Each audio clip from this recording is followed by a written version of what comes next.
So I'm with Betsy at her 3-acre property in Frederick, and I'll let her introduce herself. Yeah, Betsy McFarland. We're technically in Adamstown. We're part of Frederick County, so happy to have you here. Yeah. Thanks. So Betsy moved out here when? How long ago did you move out here? We bought this place almost 20 years ago in 2005. And the Okay. house at the time was only about 3 or 4 years old. And why'd you pick this place specifically? I mean, look around. You can see it's gorgeous.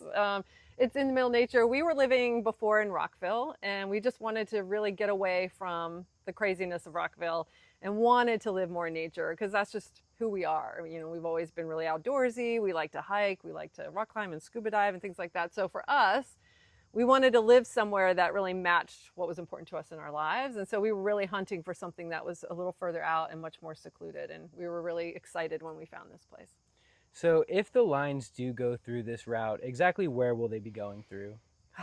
It makes me so mad. I guess so upset when I'm talking about it, but it would actually literally go right through here. Our property, we have about 3 acres and it goes this way. The house sits on the kind of the corner, and then it's almost 3 acres that way. And our acreage goes across Bennett Creek, which is quite large down there. It's hard to see because it's so overgrown with summer, but the proposed lines are going directly along Bennett Creek in this area. So they would clear cut a huge swath of this. In fact, when you look on the map, it literally touches our house here to the other side of the creek. Is that, you know, the 500-foot path within which they would build the lines. If MPRP does go through and they offer you money, do you think you would even want to move from this spot? No, definitely not. I mean, this is our life. I mean, we've invested so much here that we bought this planning to retire here. And I have no desire to leave. I have no interest in having this destroyed. Even if I weren't living here, I don't want that coming through here. I care too much about this land and this community to let that happen. So as you can see, Betsy is a steward of nature and has let her lawn, become a forest. Do you want to speak more on the practices that you use just, Yeah. in the area?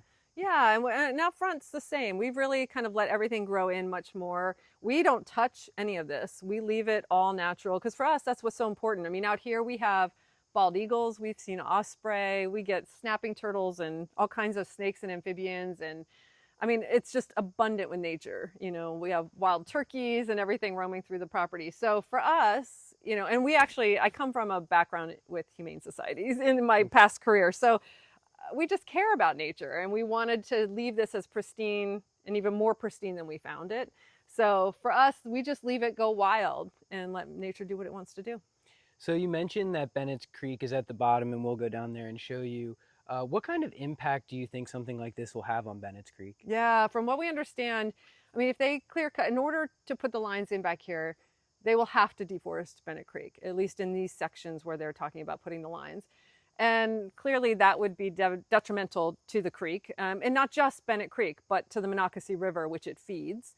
Because, if you clear cut all of that, the creek's going to warm. Right now, I mean, you can see how thick the shade is and the tree cover is. It keeps Bennett Creek cold or cooler, and it's one of those important tributaries to the Monocacy. So it would affect all kinds of, the wildlife and the water quality from here down into where it meets Monocacy, which is not very far away. So warm water pollution is a really good point that Betsy brings up that we haven't talked on before on this channel.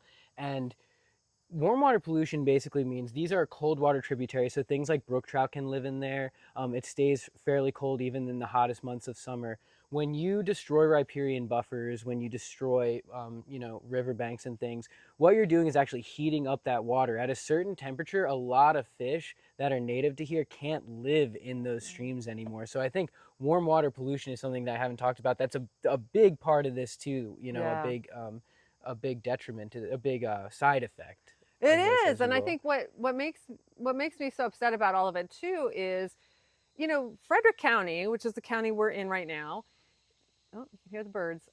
Frederick County has been really thoughtful and careful about protecting this entire Sugarloaf region. We're kind of part of that bigger Sugarloaf region here, and they've intentionally wanted to preserve the rural farm natural feel of this part of the county. And so given all the Sugarloaf planning and everything that's been happening for the last 5+ years, for a corporation to just bypass all of that and propose to just wreck it all, it seems just insanity to me. And so I'm really glad that Frederick County, the council and the executive last night came out in opposition, because it's just, the county's done too much work to preserve our way of life here to let somebody come from outside and destroy it.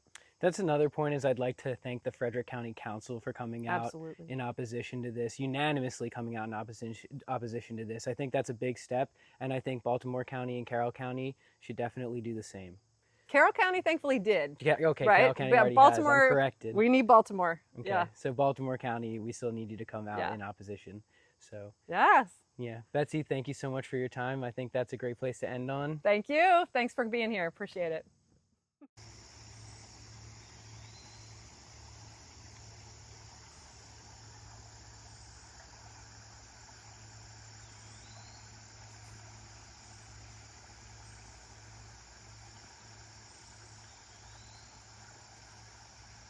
In these next clips, you're going to see where the proposed lines will be coming from. You'll also see the walk down to Bennett's Creek. The lines will then run the length of Bennett's Creek. On the walk to Bennett's Creek, we found a large pawpaw thicket, and I got to try pawpaw fruit for the first time, which was really exciting. Everything in these next clips will be deforested if the proposed lines go through.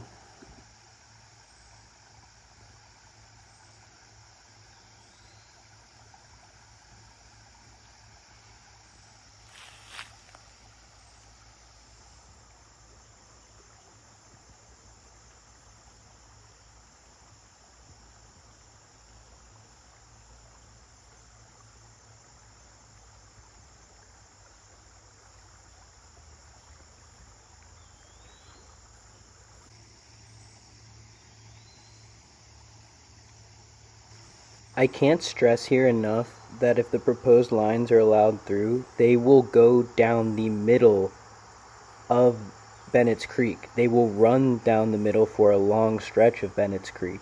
Everything around Bennett's Creek will be deforested in this stretch. If this line is allowed to go through, especially here, it will have a severe impact on Bennett's Creek. Bennett's Creek is a tributary of the Monocacy River, so in turn, the Monocacy River will also have lasting implications.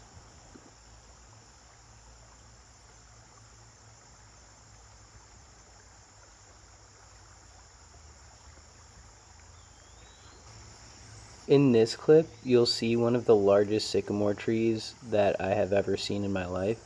It was a magnificent piece of flora.